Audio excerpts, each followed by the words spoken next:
आज मुझे सुनने वाले सभी जनों को जय मसीह की।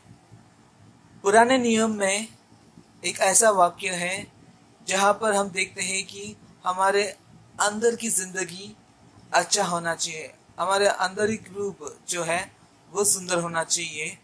ऐसा एक वचन है जो हम देखते हैं पहले शमूएल उसका 16 अध्याय उसका वाक्य 7 उसका भाग। क्योंकि यहोवा का देखना मनुष्य का सा नहीं है। मनुष्य तो बाहर का रूप देखता है, परंतु यहोवा का दृष्टि मन पर रहती है। तो यहाँ पर हम देखते हैं कि किस तरह मनुष्य के अंदर की रूप जो है उसकी मन किस तरह है, वो परमेश्वर की दृष्टि में बहुत ही महत्वपूर्ण बात है और वो उस पर ज्यादा ध्यान देता है। परमेश्वर हमारे बाहर की रूप पर नहीं देखता है, वो तो मनुष्य देखता है। और इसलिए हम पुराने नियम में तो ज्यादा तरफ जो आशीष होता है वो बाहर के रूप में होता है। हम देखते हैं ये बात जो है व्यवस्था विवरण 28 में हम पढ़ते हैं तो हम देख सकते हैं किस तरह की आशीष है, वो बाहरी रूप है। लेकिन नए नियम में जो भी आशीष है वो आंतरिक रूप में है, वो अंदर के रूप में आता है। और उसके साथ ही जो पाप भी होता है वो बाहर के रूप में है पुराने नियम में, जैसे कि हत्या करना या विचार करना। लेकिन नया नियम में वैसा नहीं है, वो आंतरिक रूप में है। अगर हम किसी व्यक्ति से क्रोध करें तो भी वो पाप होता है, क्योंकि वो आंतरिक रूप में होता है और वो पाप होता है।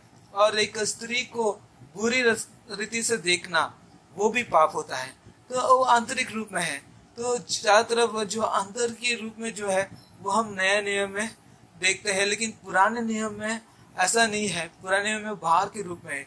फिर भी ये वचन जो हम देखते हैं वो पुराने नियम में है, लेकिन हम नया नियम में तो पूरा स्पष्ट है कि किस तरह परमेश्वर हमारे आंतरिक रूप में देखते हैं। हम देखते हैं कि यीशु मसीह कहते हुए मत्ती की सुसमाचार 23 अध्याय उसका वाक्य 27 और 28 में, हे कपड़े शास्त्रियों और फारसियों, तुम पर हाय, तुम चुना फिरी हुई कब्रों के समान हो, जो ऊपर से तो सुंदर दिखाई देता है, परंतु भीतर मुर्दों ही की हड्डियां और सब प्रकार की मलिनता से भरी है।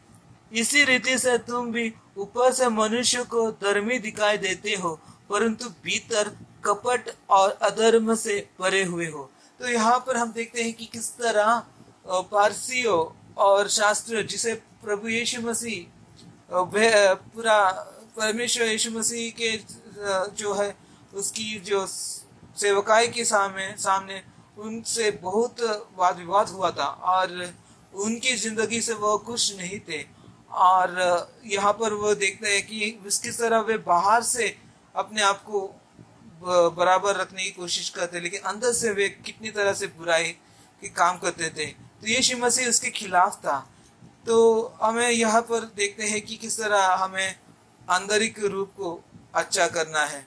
और हम जानते हैं कि हम परमेश्वर की दुल्हन है और दुल्हन होने के नाते हमें हमारे सजन के लिए सजना है।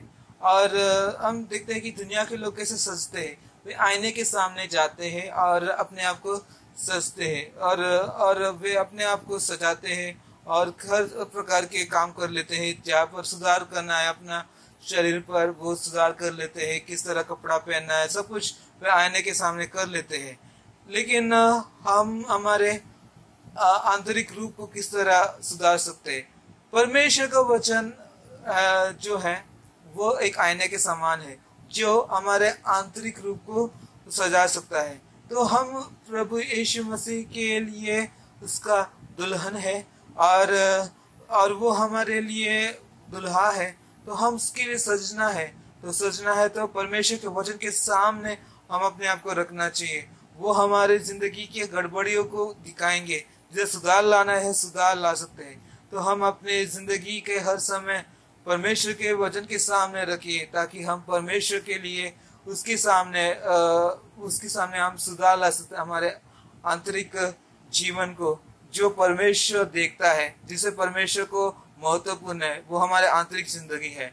ये वचन से परमेश्वर आप सबको आशीष करे। आमीन।